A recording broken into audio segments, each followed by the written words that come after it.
Mais uma vez, obrigado, e quero agradecer aos colegas da biblioteca que me deram a oportunidade de apresentar este livro. Ele já vai com mais de há mais de um ano, e é um livro que eu tenho muito carinho. Ele foi apresentado em Beja pelo professor Galopim de Carvalho. Foi um momento de paz entre Beja e Évora, que ele é de Évora. Deixámos a pessoa entrar e tal, mas... E é uma escrita muito poética, apesar de terem uns pormenores ou outros de humor, mas ela é acentuadamente poética. E nasceu como? À sombra da angústia, isto começa assim. Nós somos 3 irmãos e 2 irmãs. E sempre tive, até ao fim, os meus pais já faleceram, pais, principalmente a minha mãe, mãe galinha. Não houve noitada que nós fizéssemos que a minha mãe fosse para a cama enquanto o filho não estivesse em casa. Esperou-nos sempre. Tinham medo das noitadas e depois... Por acaso nós nunca aprendemos esta coisa de ir nos carros para a discoteca do Algarve, nunca fui. Mas ela esperou-nos sempre. E era tão galinha, os meus pais depois faleceram, o meu pai com um tumor na bexiga, a minha mãe com um tumor no reto, mas nós também virámos filhos galinhas, aqui conseguimos que falecessem em casa. Mas antes deles falecerem, eu já tinha começado a escrever este livro. E isto nasceu de uma ideia. A minha mãe era tão galinha, quando a gente estava 3 dias sem lá ir a casa. Vergonha, estão aqui os velhos esquecidos. Ela dava-lhe ali aquela coisa como... Sabe como as mães de antigamente, quando estávamos a jogar a bola na rua, só se calava, abriam as persianas. Zé Miguel! E era assim, e a gente quer jogar a bola, quer jogar... E elas tinham técnicas, estratégias que resultavam sempre. O teu pai já está sentado à mesa! Oh, abre! Às 8 da noite estávamos sentados à mesa. E um dia, aquele dos 3 dias, ela diz-me assim, disse-me uma coisa muito bonita. E vejam lá, foi quem me marcou para escrever mais este livro, que eu já vou contar por alto, foi, para mim, aquele que é o mais sublime escritor de escritura infantil, que é o António Torrado. É genial. Aliás, ele tem muitos escritos, até textos mais adultos, de um brilhantismo, também merecia. E tenho pena que ando muito nas escolas, agora depois de eu falecer, parece que não se fala tanto do António Torrado. Noutros tempos, era o António Torrado, a Matilde Rosa Araújo, a Luísa Duca Soares, Maria Rosa Colasso, também porque há outros autores, e vão aparecendo outras pessoas e merecem o seu espaço. Mas o António Torrado foi marcante pela forma de escrita, pelo subliminar, pelo sentido do humor. Era preciso já trabalhar bem com os alunos para eles perceberem aquele humor nonsense que era muito característico. Mas quando entrei para a Biblioteca de Beja, conheci António Torrado há 30 anos e descobri que ele escrevia com objetos.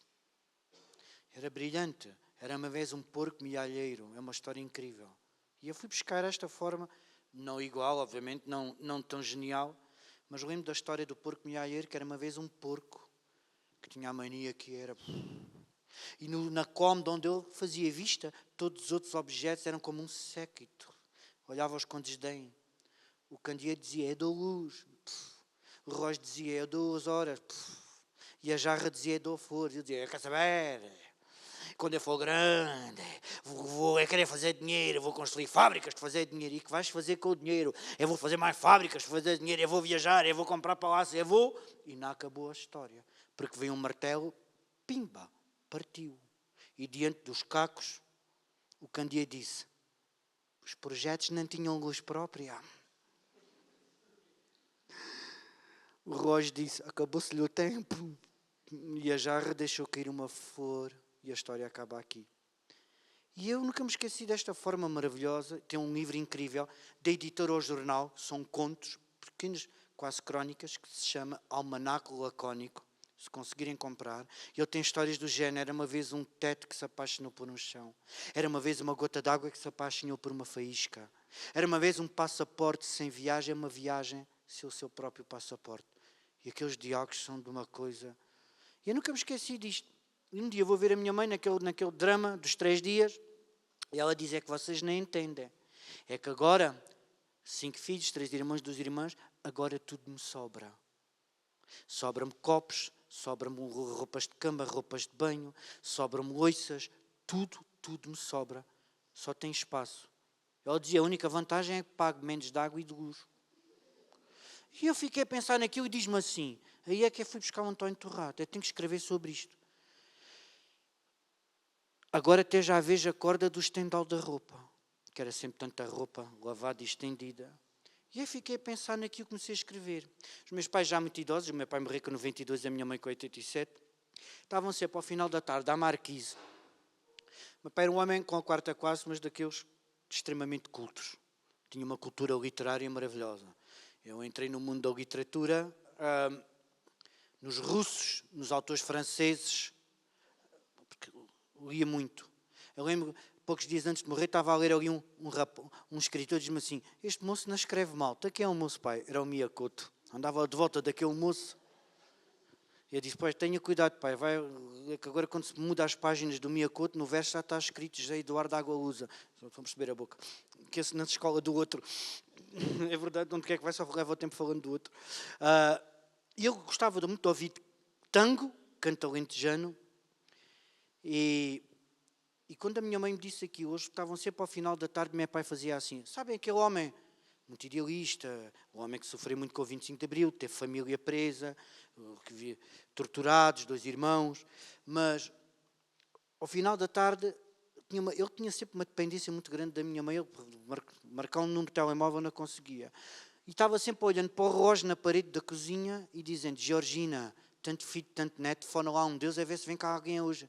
Eu queria ir às centro, porque é verdade, as casas não voltam a ser a mesma coisa. E quando estão cheias de gente, então, ficam mais cheias de vazio. A gente encontra-se nas datas, nas efemérides, mas não é a mesma coisa, não é diário. E a minha mãe, marcando o número de telemóvel, tens de mentalizar aí. Os moços estão na sua vida, estão casados, temos noras, temos gente, têm vida para fazer. Então, tudo cá, estou a dizer cá aos moços, deixa os moços sempre. E marcando o número, está a Judite e o pai manda perguntar se não vens cá hoje. Ai, não posso. Porra, está na vez por quem? E ela era assim. E eu disse que eu tenho que escrever sobre isto. Claro que é um romance e fabulado, tem muita coisa inventada, tem outras que são muito reais.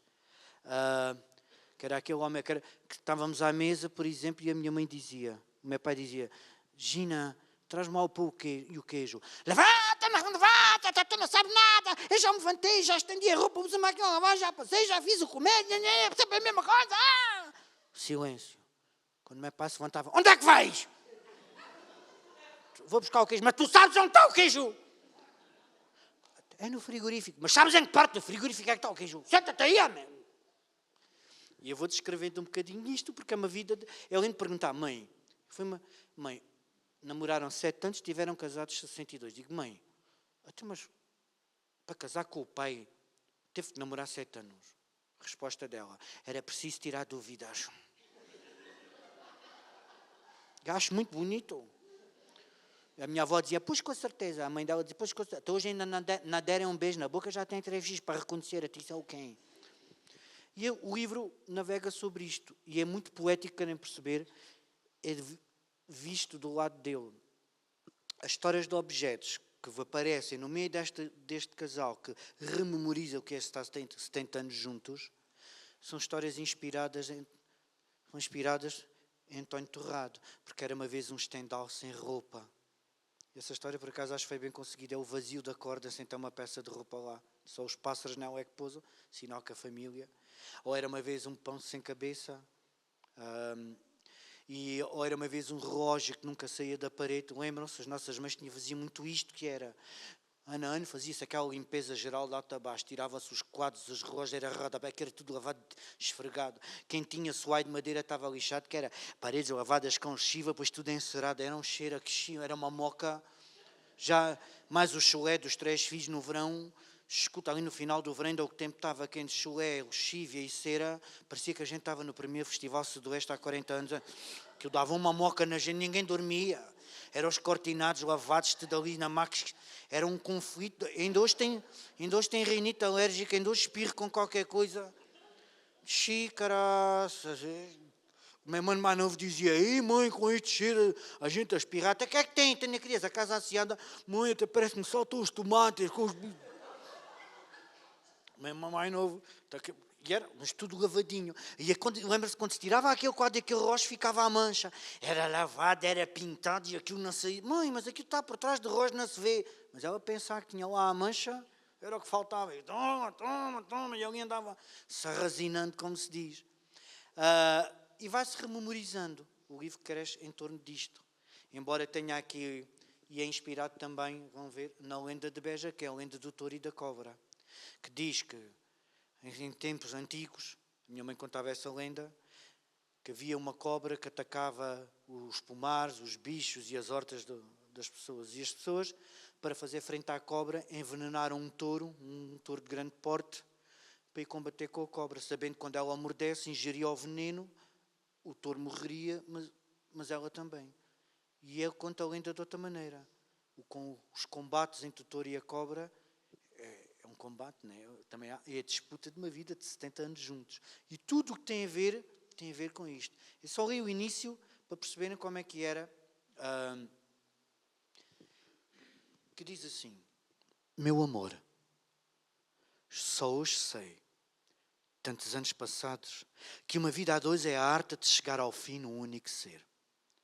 Só o coração permite esta transformação extraordinária. A de um ser maior do que dois. Como as gotas de água, que somadas se reduzem a uma maior e não a uma sucessão de parcelas distanciadas umas das outras. 1 mais 1 é igual a 1, acentuado. E só o amor, meu amor. Só o amor se subverte a lógica da matemática, porque é inexato, nunca resulta num resto de zero. Sobra-lhe sempre uma casa emocional, uma vírgula para contornar as contas.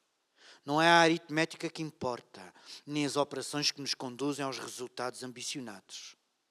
Fomos nós, eu e tu e eu, que nos diluímos continuamente um no outro em partes pequenas até sermos eternamente infinitesimais. Aprendi o som da tua fala e inspiraste o meu respirar. Ouvi o arredondar das tuas luas, escutaste a minha tristeza singular. Quando em ti rareou o ar, em mim escassearam as pernas. Quando te incharam os tornozelos, em mim a urina ficou turva. Foi o tempo a nubular. Meu amor, talvez tenha sido esta a palavra que mais te perseguiu durante toda a tua vida. Sacrifício. A que mais te habituou e que te habituaste a manejar com uma perícia e uma argúcia excepcional. Sacrifício. Até ao lavar da louça é faxina, dizias. E eu via a tua coluna entortando, comprimindo-te os pulmões, sacando o cansaço do mais ínfimo gesto. Um passo, um pequeno passo o suficiente para ficares vencida. Envelhecemos juntos e perguntamos constantemente pelo corpo ausente, agarrados a uma memória que temem assentar praça num tempo que já não lhe pertence. Dizem que nesta idade já não há amor, mas eu ainda te amo. Conheço todas as tuas rugas, mas eu ainda te amo. Todos os regos que se foram abrindo na tua pele com o passar do tempo, mas ainda te amo. Conheço as mágoas desenhadas no teu rosto, as alegrias rosadas nas tuas faces. Mas eu, meu amor, eu ainda te amo. E é assim que começa o livro. É sempre neste... Obrigado.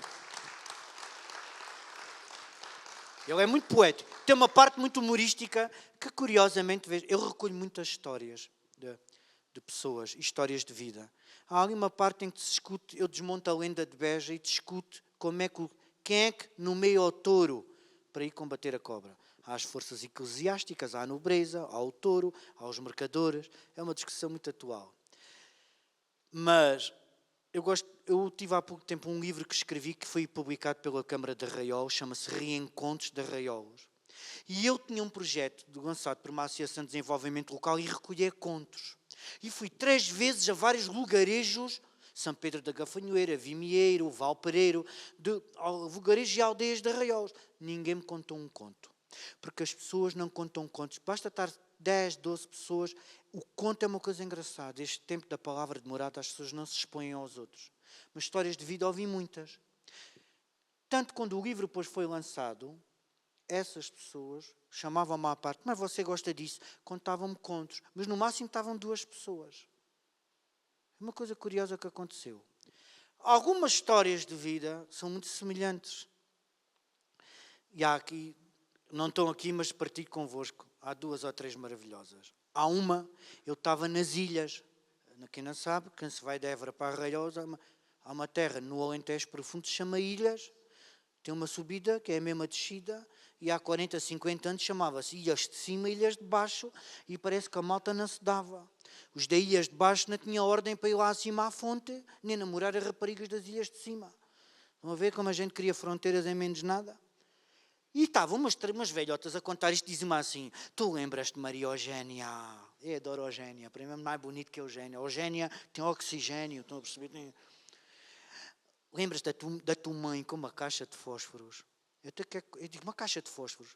Então, quando ia ao bar da Sociedade Recreativa, era pintado uma risca preta no chão que subia pela parede onde estava um crucifixo. Porquê? Era o padre que mandava pintar, porque quando havia balhação, moços e raparigas tinham uma fronteira a separar o almariado das hormonas, não estão a perceber? Não havia. E isto era no tempo dos candeeiros a petróleo. Parece, de vez em quando, quem estava encarregado de restabelecer o petróleo naqueles candeeiros a chaminé era pago por fora para se esquecerem. À revelia de sua santidade, o representante desde Nosso Senhor na Terra. E quando se apagava o petróleo, vá de mães a acender caixas de fósforos, diziam, Luizinha, anda cá, o que é que estás fazendo pespegada nos braços? Vou chamar o teu pai! E diz conta, e as mães subiam para cima das cadeiras e vá de acender fósforos. Conta-se que uma vez acende-se os fósforos naquela escuridão, diluí-se a fronteira, as hormonas são pegadiças, jogaram-se umas às outras, e há uma rapariga que diz, mãe, até estás a beijar esse homem, modos que não, meu pai. E a mãe olha para a filha, faz-lhe assim, apaga-lhe o fósforo e diz ao teu pai que eu nunca gostei dele. Isto passou-se. E destas histórias, por acaso há bocado falou o Zé Luís Peixoto tem um livro, supostamente infantil. É um livro muito, um texto lindíssimo, é assim quadrado, a capa é assim meio esverdeada, cinzenta, chama-se A Mãe que Chovia. Esse texto é A Mãe que Chovia, assim que se chama.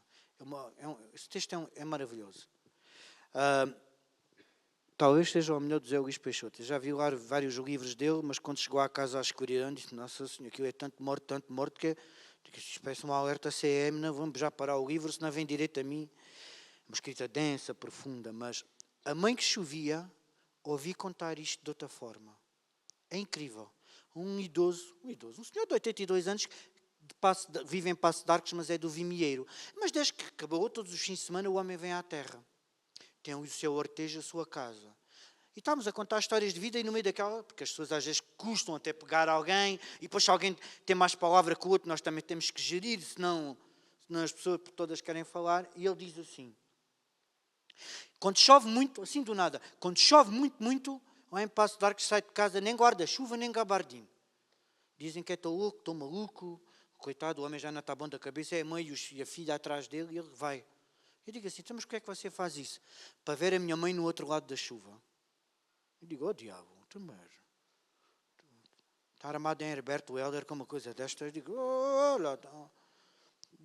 E contou-me que diziam que antigamente aqui no Alentejo, agora ficámos admirados, este inverno foi longo, chuvoso, mas as pessoas antigas diziam sempre, antigamente chovia tanto que uma ribeira era um mar a correr à porta. Ouvi muitas estas expressões. E conta-se, quando ia para a escola, no tempo em que as ribeiras eram mares a correr à porta, a mãe é que levava a ele e o mano mais pequenino, descalços, e levava uma escada para transpor a ribeira, depois levar para a escola. Porque a ribeira, quando corria com muita força, já tinha levado pessoas, e também crianças. E ele contou, quando chegava à escola, a primeira hora era na salamandra aquecendo os pés e os dedos, para tirar os picos dos sargaços e conseguir pegar no lápis. Ele contou aquilo tudo. E o irmão pequenino era o mais novo e ia com ele. E a mãe dava-lhe sempre este recado. Transpunha a escada e dizia, quando saírem da escola, nunca se esqueçam. A mãe está sempre no outro lado da chuva à vossa espera. E eu escrevi essa crónicazinha. Isso livro está à venda ali no Museu do Tapete em Arraial. Os Reencontros de Arraial. E aquilo tocou-me de tal maneira e as pessoas dizem que você não está bom da cabeça. Ele sai, de vez em quando, para ver a mãe no outro lado da chuva. E há muitas histórias destas. Eu também ouvi muitas do meu pai. Muitas. Histórias até dos antigamente que agora querem lavar em lexívia perfumada. Aqui há Montemor, então, ui, ui. E eu ouvi muito. E então quis fazer, já pensar na homenagem e na forma da minha mãe de falar e de dizer as coisas. Porque às vezes há uma coisa que nos esquecemos, que é uma coisa que me preocupa. Os festivais literários, eu já fui a muitos festivais literários, eu não vou dizer nomes de escritores, mas há uns que são brilhantes escritores e ruins nem cornos. São pessoas más, já reféns do seu próprio ego. Então, eu vou há muitos anos à maratona da leitura da Sertã, conto histórias há mais de 15 anos em aula. Até quando aquilo se queimou, eu fui a sítios só rodeado de negro. Nunca vi um olhar tanto depressivo na minha vida.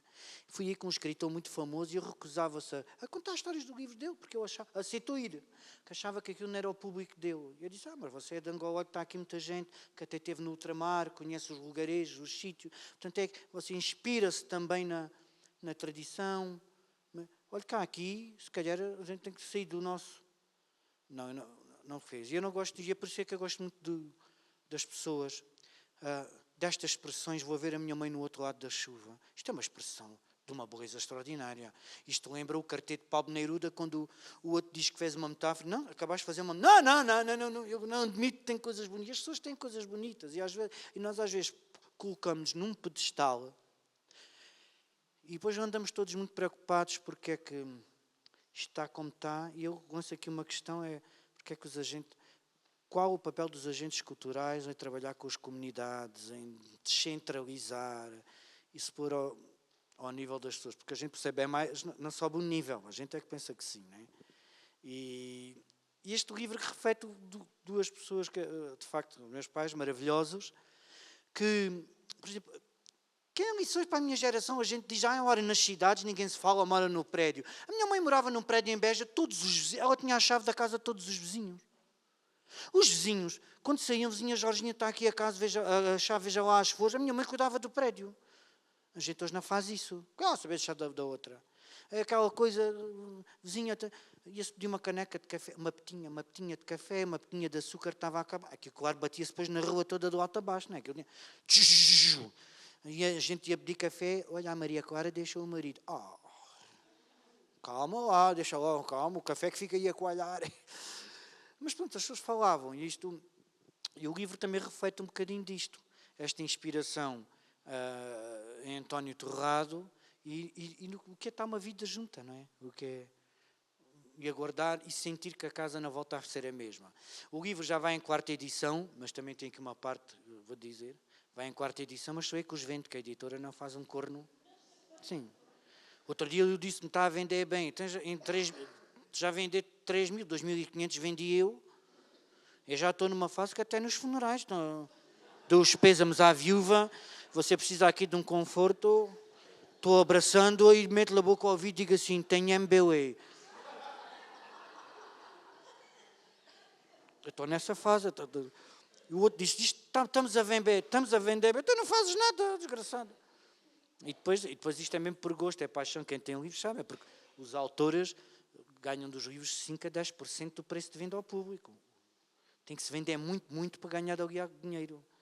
E há pessoas assim, e então com ilustradoras, pagam-lhe ali 300 paus para ilustrar livros infantis, que ele até pode vender 10 mil, não vende, mas 3 mil, 4 mil, os 300 mais restos estão garantidos. O António Torrado contava isso em Beja, num mundial com o Luís Duca Soares. Que iam, quando lá os editores chamavam, António, está a correr bem, tenho aqui um dinheirinho para si. Dava-lhe ali 20 contos, 30, mas isto é de que livro? Está a correr bem, homem. Ele tinha dezenas de livros, centenas de livros, nunca sabia de quem era. Mas está a correr bem, então não há 30 contozinhos para... 150 paus ainda vais...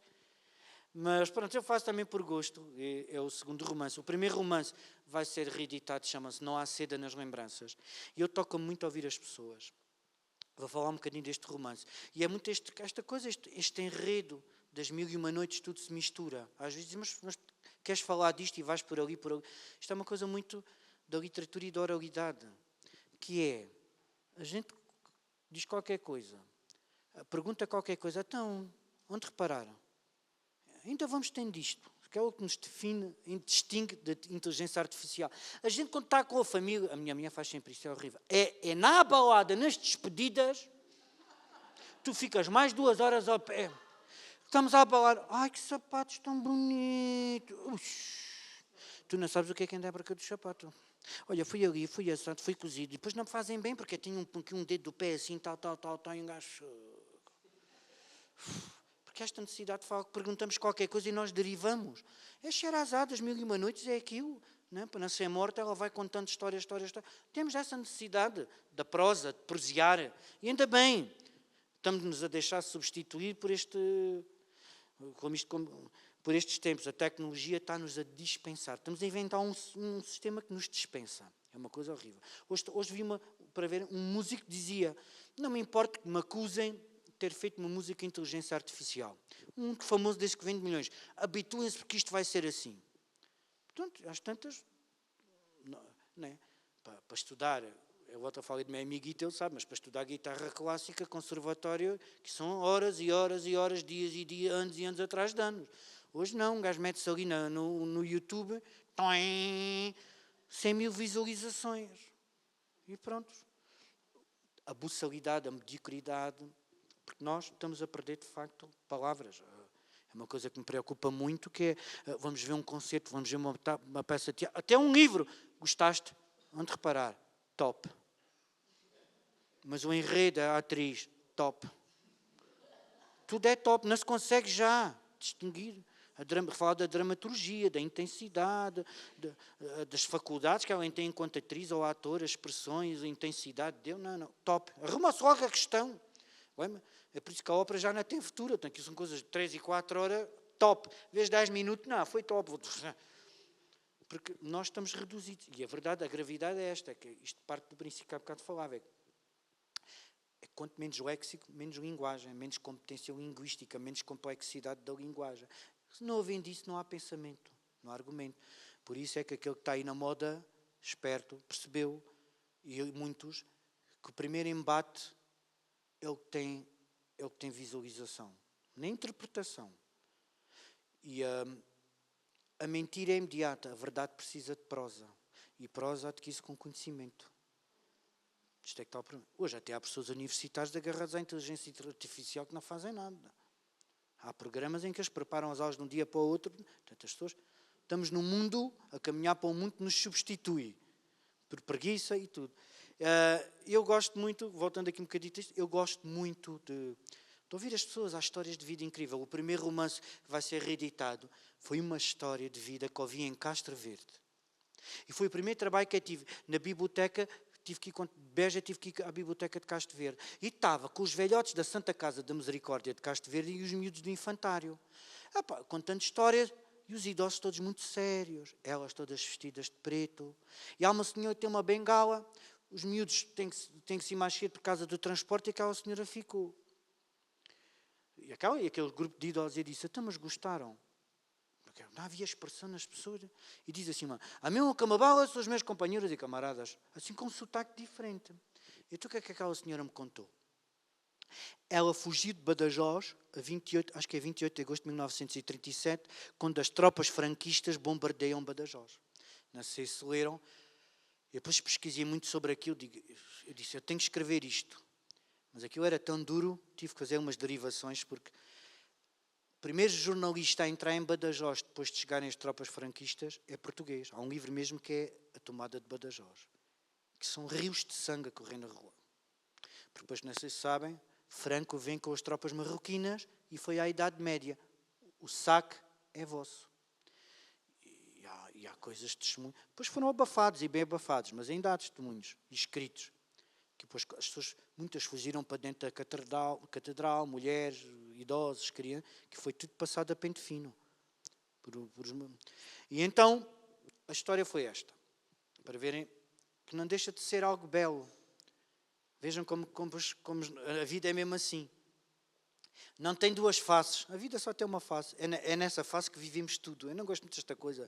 Rimos e choramos. Quantas vezes vamos aos funerais? Ainda outro dia fui a um funeral de um pai de um amigo meu, cá fora, a malta só já se encontra nisto e a gente não deixa de conseguir fazer um sorriso e começar a falar das memórias, cá fora, afastados, mas é verdade. Matamos e trocamos telemóveis e prometemos um almoço e é só no próximo funeral que a gente se encontra. Que é mesmo assim. E ela diz que fugiu em 37, atravessou a fronteira e veio para Castro Verde. Casou, nunca teve filhos. E do lado do marido também não havia filhos, foram os dois para o lar, já velhotes. Era a Maria Espanhola, vendia cerâmica. Louça de barro e tudo. E ela contou que em 37... disse-me assim, sabe o que é que eu faço antes de adormecer? Sabe como é que eu consigo adormecer? Ponho os braços assim e canto. E ainda se notava o sotaque dela. Embalo e canto. E os amigos diziam, é verdade, verdade, a vizinha Mariana Espanhola faz isto. Mas porquê é que faz isto? Porque ela diz que tinha um filho de uma prima ou de uma irmã, já não me recordo, que só se deixava adormecer com ela. Quando chegava à noite, ela embalava e cantava-lhe canções. Quando as sirenes tocam, que o bombardeio é feito pela aviação Condor, nazi, Badajoz é arrasado. E ela tinha a criança a brincar na rua, com amigos, jogar a bola, a correr. E ela, a primeira coisa que sai, naquele caso, à procura da criança. E pronto, enterrou-a. Ela é quem enterrou. Enterrou só a cabeça dele. Foge em 37, faz a vida, casa, nunca teve filhos. E eu disse, e ela diz-me isto. Mas você, e quando é que dorme? Porquê é que dorme? Está assim? Porquê é que faz isto? Porquê é que embala? E ela diz, porque se é nem embalar a criança que ficou dentro de mim, eu não consigo adormecer. Ouvi isto há cerca de 25 anos. De 37 a 25 anos, ela para adormecer todos os dias fazia isto. E eu digo, eu tenho que escrever isto um dia. Mas quando comecei a investigar, digo assim, isto é muito duro, porque a Guerra Civil de Espanha, e como sempre, as mulheres são as que penam mais. Eu já ouvi uns testemunhos, dizem que é muito coisas, porque o Alentejo, como ninguém, as zonas fronteiriças receberam, e foi muito importante um livro, que é a Encruzilhada de Barrancos na Guerra Civil de Espanha, publicação da Câmara de Barrancos, pela professora Maria Dulce Simões, que é especialista nesta área. Ela conta coisas de como há uma história maravilhosa. Bem, os americanos têm coisas maravilhosas, outras muito mais mesmo, mas isto nos Estados Unidos era um filme. A história dos 2.000 refugiados que um tenente Seixas escondeu na herdade da coitadinha em Barrancos. Um dia foram lá, essa herdade funciona agora como museu. Ele fez frente à GNR, fez frente à PID, fez frente ao governo de Salazar, chegou-se a combinar a entrega dos prisioneiros e ele à noite ir com um filho ver e estavam os franquistas a montar umas metralhadoras. Isto é contado toda neste livro. E eu fui tirar muitos elementos ali para ser este enredo. Mas tive que sair a dias de hoje, outras histórias, mete Mariana Alcoforado, porque imagino como é que isto começa. Isto é para perceberem como é que é a teia. Para mim isto tem que ter tudo teia. Adoro fazer, cruzar, porque é assim, cruzar a vida das pessoas. Nós cruzamos-nos. É uma mulher que à 1h, quando o comboio apita, que era o comboio correio que saía de Beja, 1h30, começa a dizer mal de Deus e de Alá. Renega a fé de uns e a fé de outros. Por causa dos bombardeios de Badajoz. Porque descobrindo neste livro, foi ensaiado o primeiro transporte de prisioneiros de comboio que foram feito, que os nazis utilizaram depois. Há depoimentos de militares nazis a dizer que nunca tinham visto uma coisa daquelas, como na Guerra Civil de Espanha, vejam lá depois. E há transportes de reclusos parados na estação de Beja, há um testemunho. E eu quis contar, cruzar isto tudo, mas depois também tem ali muito humor, porque a vida, há uma parte de humor, porque a vida é assim. Para dizer que às vezes basta uma frase, um clique e nós inspiramos, né? Isto é coisa tão bonita. Tal como aquele livro de Arraiolos, tal como isto quando a minha mãe me disse, agora até já vejo a corda do Stendhal. Era sempre tanta roupa, e eu vou buscar o António Torrado, Histórias de Vida de Deus, cruzo, só aqui dois pequenos apartes, as partes cómicas. Eu não estou velho, mas estou do tempo em que a roupa servia de uns para os outros. Né? A camisa tinha o colarinho de lido, a gente as mães descosia e voltava, não era assim? E eu tinha uma tia do Canadá, desaborrido com vinagre, até é verdade, mandava sempre roupa para mim, feia que nem cornos a roupa. E aos saltos lá em Toronto, fazia fardos de roupa, tudo com camisas com colarinhos compridos, parecia tudo netos dos Bee Gees e filho. Depois a minha mãe era do tempo, não havia dinheiro para ir, por 5 fiz ao barbete, jala na cabeça, tal. A gente era sacristões e elas eram sacristoas e tudo. Mas isto é feio. Poupei 2 contos, está calado. E a roupa servia de uns para os outros. Uma vez a minha tia do Canadá mandou 2 blusas de alças maravilhosas para o meu irmão Francisco, uma blusa azul com um índio, e dizia, I'm a boy. E para a minha irmã Judite, uma blusa cor de laranja com uma índia, até tinha umas maçãs rosadinhas na face, e a blusa dizia, I'm a girl. O problema é quando a blusa deixou de servir a Judite, vinha eu. E há fotografias de vestido com a blusa aos 6 anos ou 5. Diz, mãe, tu de rir de mim, mãe, diz que és uma rapariga, é magrão, isso é uma rapariga. E a minha mãe não vê mais nada. Veste é do avesso, bumba, desapareceu. As mães eram mais práticas. Pronto, se quiserem comprar o livro, custa 12 euros, já tenho MBA, obrigado. Pois, estou a ir embora.